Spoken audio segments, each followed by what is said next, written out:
There is a fundamental truth that we have to come to terms with, one that generations before us have understood, but we have been conditioned to forget. No one is coming to save us. There is no great leader waiting in the wings, no institution that will suddenly remember its duty, no benevolent elite who will suddenly decide to give up their power for the good of the people. The only force that has ever changed the course of history, the only force that has ever overthrown tyrants, built nations, and defended liberty is the people themselves. That means you. That means me. That means every single one of us who is awake enough to see what is happening. And if we don't act, we are choosing submission. We are choosing to let the world fall into the hands of those who would rule over us, not for us. The Enlightenment, the very foundation of American democracy, was built on a simple yet revolutionary idea that power belongs to the people, not kings. Before the Enlightenment, the world was ruled by monarchs, by feudal lords, by emperors who claimed divine right over the lives of every man, woman, and child beneath them. They told the people, "You cannot rule yourselves. You are too weak, too ignorant, too chaotic. You need us to decide for you." And for thousands of years, humanity accepted this lie. Then something changed. People like Locke, Rousseau, Montesquieu, Voltaire, and Paine stood up and said, "No, we are not subjects. We are citizens. We are not the property of rulers. We rule ourselves." This was not given to them. It was taken through revolution, through defiance, through the absolute rejection of the idea that some people are born to rule and others are born to serve. That is the spirit that built this country. That is the spirit we are being forced to reclaim now, because we are watching in real time the return of the old order, the consolidation of power by an elite who believe they are above the people, above democracy, above accountability. And if we do not stand up now, we will fall back into the darkness of history where power is held by the few and the many exist only to serve them.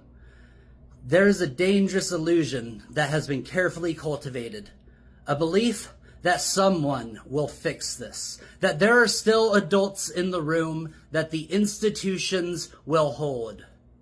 Look around. They are not holding. The courts are compromised. The Congress is bought. The billionaires are not just influencing government, they are running it outright. The people who hold power now are not planning for a future where democracy survives. They are planning for a future where they rule indefinitely.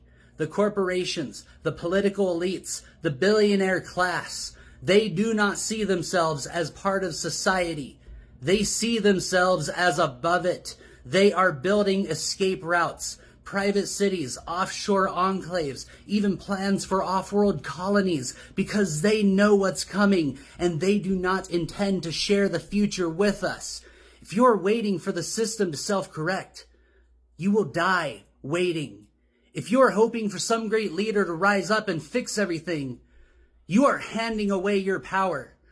The only force capable of stopping this is the same force that has always changed history. Us. So what do? We do what every free people have done when they realized their world was being stolen from them. We take responsibility for our own liberation. That means stop waiting for a hero. Be your own leader. Stop looking for permission. Act now. Stop believing that power is something that only the wealthy and the connected can wield. Power belongs to those who take it. If you don't like the way your city is run, run for office. If you don't like how elections are handled, take over the election boards. If you don't like how your state is governed, organize and take the state house. And if you cannot run, support those who do. Organize your workplace, educate your community, use every tool at your disposal to fight back. Because if we do not act, we are giving them permission to rule over us. If we do not organize, we are surrendering without a fight. If we do not take responsibility, we are handing them the future without resistance. And that is not an option. We stand at the precipice of history. The decision is not whether or not the world will change. The world is changing. The only decision left is whether we shape that change or whether we let others shape it for us. The elites have chosen their path. They are consolidating wealth, hoarding power, and locking the doors behind them. What will you do? Because no one is coming to save us. We have to do this ourselves. And if we do, if we stand together, if we refuse to submit, if we reclaim our power, then the world they are trying to build will crumble beneath them. Because history does not belong to kings. It belongs to the people. And it always has.